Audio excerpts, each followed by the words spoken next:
es un panorama totalmente distinto. Coincide con el momento que les estaba diciendo de la economía en general, o sea, que la economía en general oscila entre momentos de arraigo y desarraigo. Este momento en el que nosotros nos hemos orientado en los países en vías de desarrollo hacia un proyecto de globalización, así le llamo, ahí en la diapositiva, en lo que está a mano derecha en verde, eso coincide con un momento de desarraigo, en donde el mercado realmente es lo que más importa, el mercado autorregula, el Estado debería hacer lo mínimo que, que se pueda, como para no obstruir además lo que el mercado ya hace.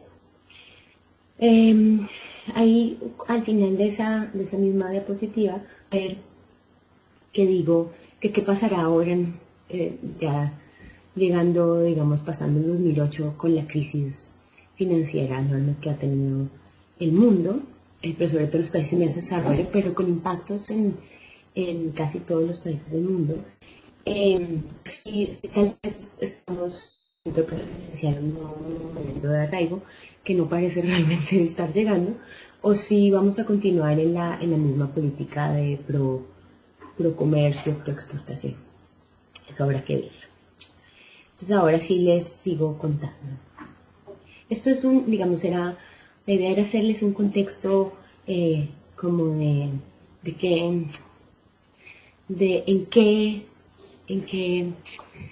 en qué proceso histórico podemos entender la forma en la que los medicamentos nos llegan a nosotros y por qué, también era para mostrarles por qué hay un nuevo impulso a los derechos de propiedad intelectual que antes no había. O sea, antes los derechos de propiedad intelectual no eran lo que son hoy. Entonces les voy a hacer esta explicación realmente rápido, y es que durante la época de la industrialización, la industrialización por sustitución de importación, es decir, la época en la que los países en vías de desarrollo estábamos comprometidos a industrializarnos y protegíamos, digamos, no comerciábamos, las aranceles eran demasiado altos precisamente para proteger la industria local y para obligar a las industrias extranjeras a montar plantas en los países.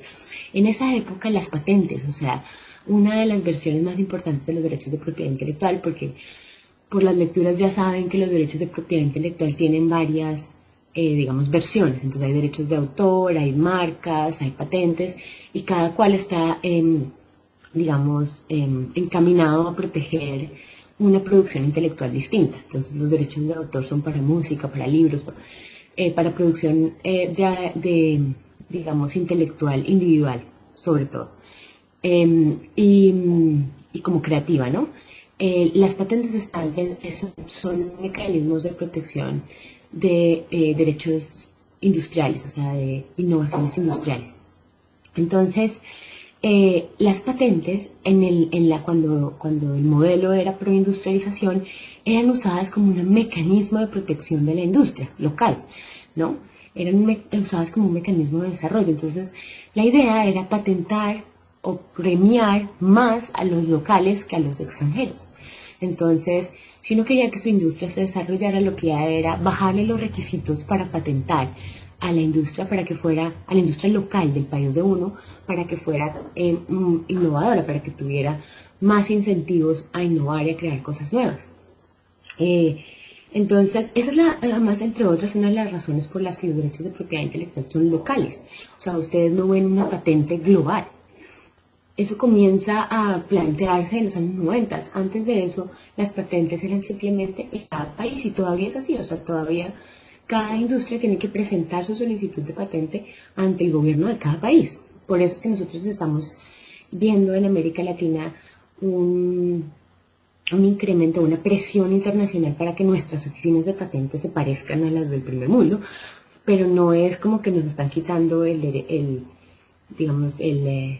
la autonomía para dar las patentes. Entonces, las patentes se daban localmente precisamente porque eran un instrumento de política industrial. Solo ahora, después de los años 80, resulta que las patentes son un mecanismo para atraer inversión extranjera. La visión de qué es una patente y para qué sirve cambió radicalmente en los años 80. Entonces, esta diapositiva que están viendo es en ese mismo contexto de la historia del mundo, básicamente, que les mostré, digamos, en qué acuerdos multilaterales de comercio nos hemos arreglado los países de América Latina, pero en general la mayoría de los países del mundo. Entonces, en el momento en el que había industrialización por sustitución de importaciones y que estábamos en el proyecto de desarrollo y etcétera, es decir, entre la Segunda Guerra Mundial y los años 80, el único acuerdo de comercio internacional que existía era el GATT, que es un acuerdo sobre aranceles y tarifas, que era básicamente tratemos de no obstaculizar del todo el comercio internacional, porque el comercio internacional, cuando ustedes lo ven, es bueno. O sea, es bueno porque no todos los países pueden ser autónomos, incluso en un modelo de desarrollo. Si usted quiere especializarse en farmacéuticos o en carros, de todas formas va a tener que comprar banano, ¿no? O lo que sea. Entonces, el comercio siempre ha sido visto como la forma en la que los países se proveen de todo lo que no pueden producir. Entonces, en esa época era un acuerdo bastante, digamos, flexible. En a lo que se comprometieron los países era a dejar que el comercio fluyera en la forma más razonable, sobre todo en cosas en las que no fueran, las cosas que no fueran el interés del país proteger. Después de los años 80 se da una transformación total y el GATT comienza a volverse más preciso. Entonces los países del norte sobre todo comienzan a presionar para que el GATT, ese acuerdo de tarifas y aranceles, ¿saben qué son los aranceles? Solo una breve ahí de los aranceles. Entonces, los aranceles son las tarifas, o sea, el sobreprecio que los países le cobran a las importaciones. Entonces, si yo quiero proteger mi industria automovilística, lo que hago es que si alguien va a importar un carro de otro país, lo obligo a que le ponga un sobreprecio, le cobro un impuesto por importar. Y esa es la mejor forma de proteger una industria o proteger cualquier producto, porque puede ser también con productos agrícolas. O sea, si yo quiero proteger mi café, lo que hago es que en mi mercado local no puedo importar café, porque es demasiado caro importar café. Entonces, hasta ese momento esa era la herramienta número uno de protección de las economías locales y todo tenía aranceles altísimos. Entonces también por eso era que nosotros jóvenes no veíamos importaciones de cosas, porque eran demasiado caro importar. Entonces el GATT comienza, o sea, los acuerdos de comercio comienzan a volverse más precisos y a tratar de bajar los aranceles al comercio internacional como una forma de hacer que los productos fluyan y también de que las industrias grandes de los países del norte ingresen a mercados nuevos con más facilidad.